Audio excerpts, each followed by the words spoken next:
토토리 여러분들 안녕하세요. 빅토리TV 빅토리입니다. 현재 시간 2023년 2월 3일입니다.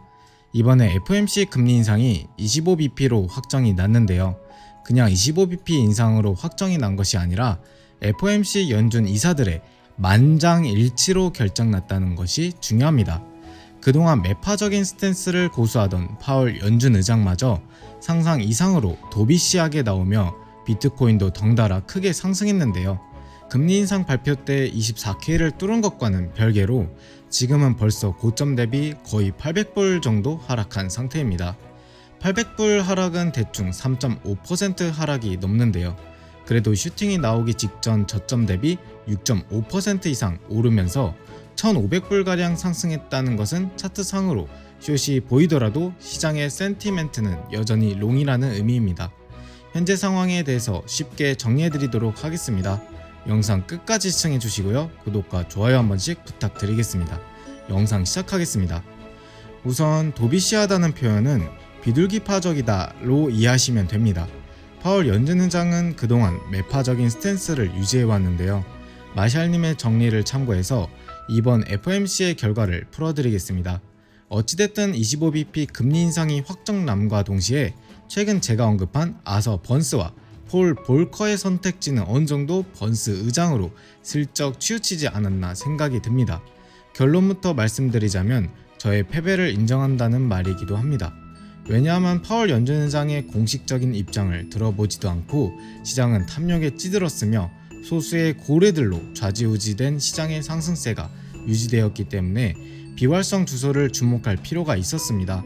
단순히 기존에 활성되어 있었던 주소들은 약세장에서도 시장에 참여하는 고인물들이기 때문에 새로운 자금의 유입을 기대한다면 비활성 주소들의 활성이 필요한 상황이었습니다.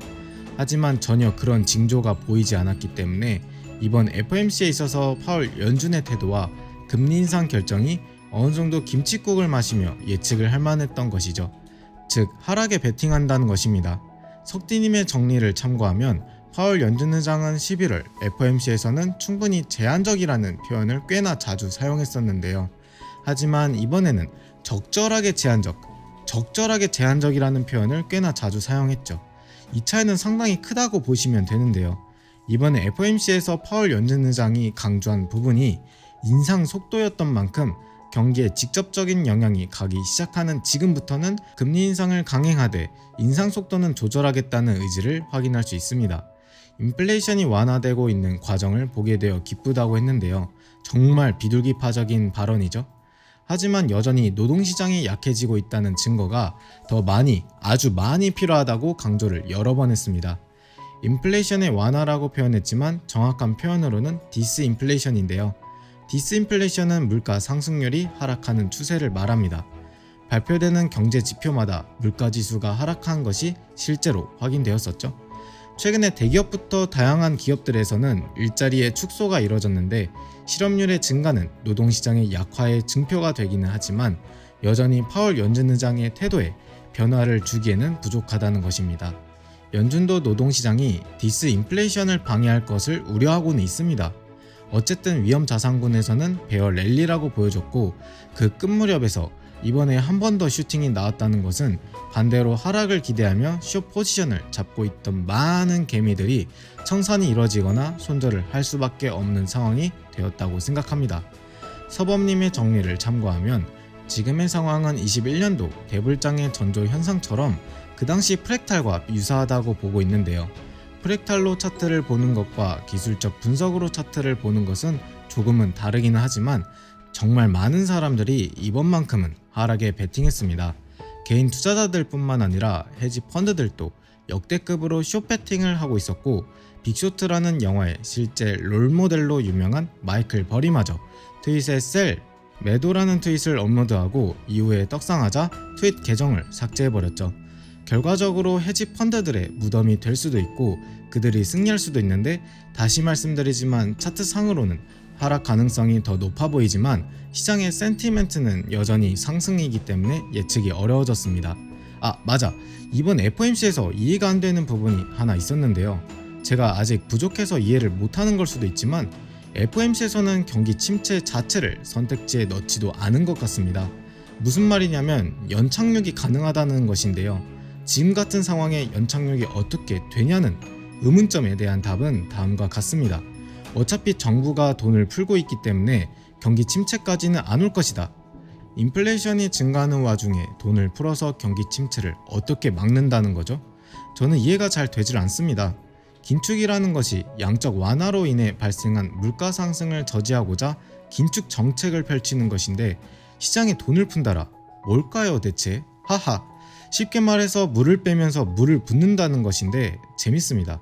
다들 많이들 오해하고 있는 것 중 하나가 이번 인플레이션의 원인입니다.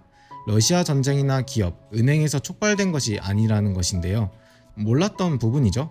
즉 러시아 전쟁 때문이 아니라 구조적 문제에서 오는 오류에 일반 서민들에게 돈을 풀면서 촉발된 인플레이션이라는 것인데요. 러시아 전쟁이 아니었어도 코로나 때문이라도 시장에 돈이 정말 많이 풀렸었고 양적 완화 정책을 펼쳤었습니다. 그리고 시장에 풀려버린 유동성의 후폭풍으로는 지금의 상황에 직면한 것이죠. 큰 그림 안에서는 연준이 시장의 편이 아니다 라는 것도 여전히 성립하고 있습니다.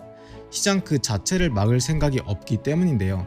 이번에 시장에서 김칫국을 마시며 상승세가 시작되었으나 이런 분위기마저 막을 생각이 없다는 것입니다.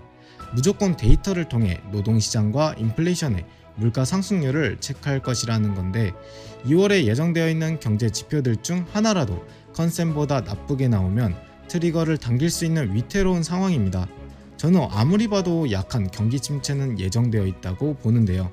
어찌됐든 파월 연준의장은 여전히 금리 인하는 시기상조로 보고 있고 금리 인상 기조 유지는 필요하다고 하니까 두고 봐야 할 것 같습니다.